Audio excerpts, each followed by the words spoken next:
What's up, guys? Sage here, and I'm back with some more Destiny.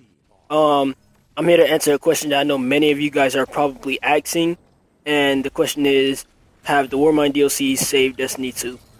And the simple answer to that is no, it really hasn't. Now before all you guys that love the DLC so far jump on me and stuff, let me tell you the reasons why I think that.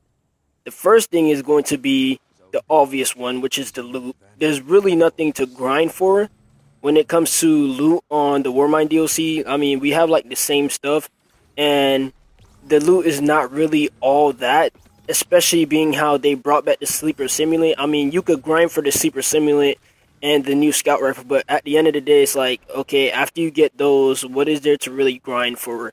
And there's not really much good legendaries that you really want to grind for.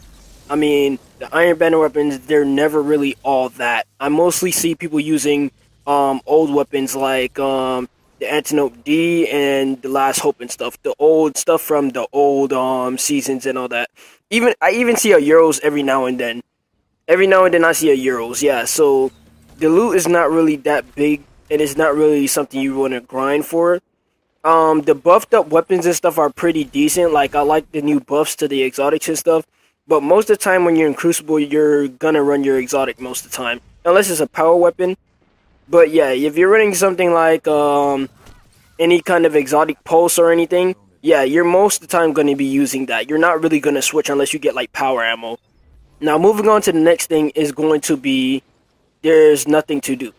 Literally there's nothing to do. Like, you have the same strikes, raids, okay, but at the end of the day, it's like, there's really nothing to do. The raids aren't really that long. The Eater of Worlds was very short. The Callous raid is also short, but I mean, it's longer than the Eater of Worlds. The new raid, it seems pretty short. I haven't really done it, but I've seen it many times, and it looks really short. It doesn't even look longer than the other ones. I think the Callous raid is probably the longest one.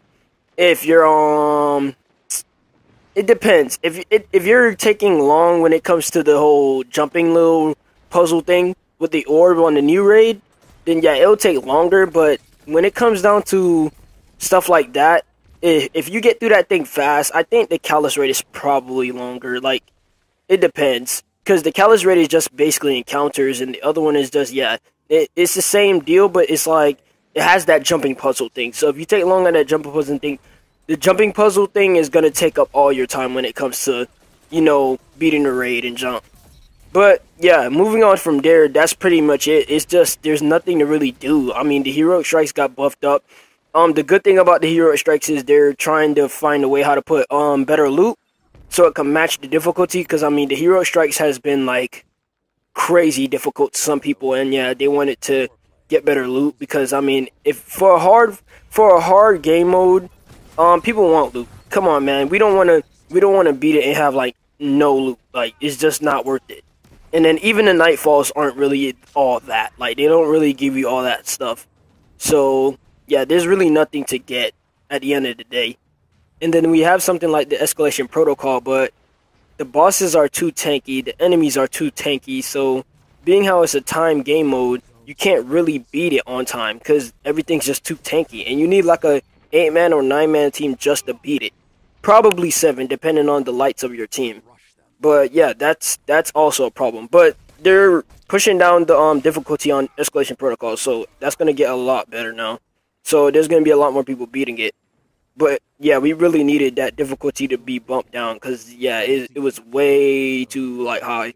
I mean, I'm not going to say it's hard, but I mean, the bosses, they were way too tanky. Like, you couldn't beat it in time. And the last thing is a story. We really didn't get much of a story from the Warmind DLC. Not even the Osiris DLC. They were very short. I literally sat and played with my Warlock on the Osiris DLC, and then went straight to the Warmind DLC, because I haven't beaten the Osiris DLC with my Warlock.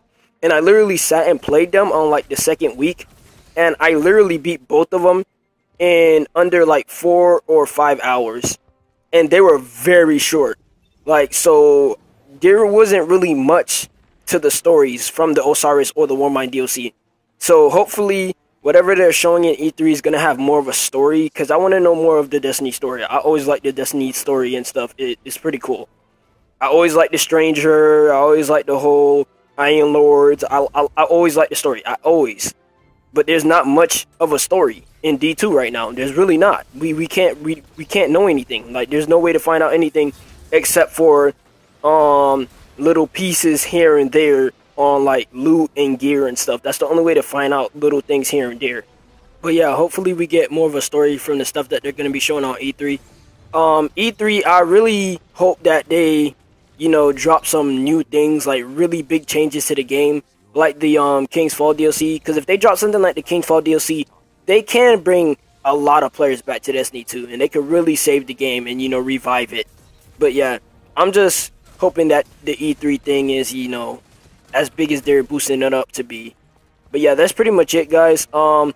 Hopefully we get more, you know, story and, you know, loot and, you know, all those good things that we all love Destiny 1 for. But yeah, that's my whole opinion on the Warmind DLC. Hope you guys enjoyed. If you guys would like to see more videos like this and more, please hit that subscribe button and turn on those notifications so you can catch our videos as soon as they drop. It's been Sage, and I'll catch you guys later.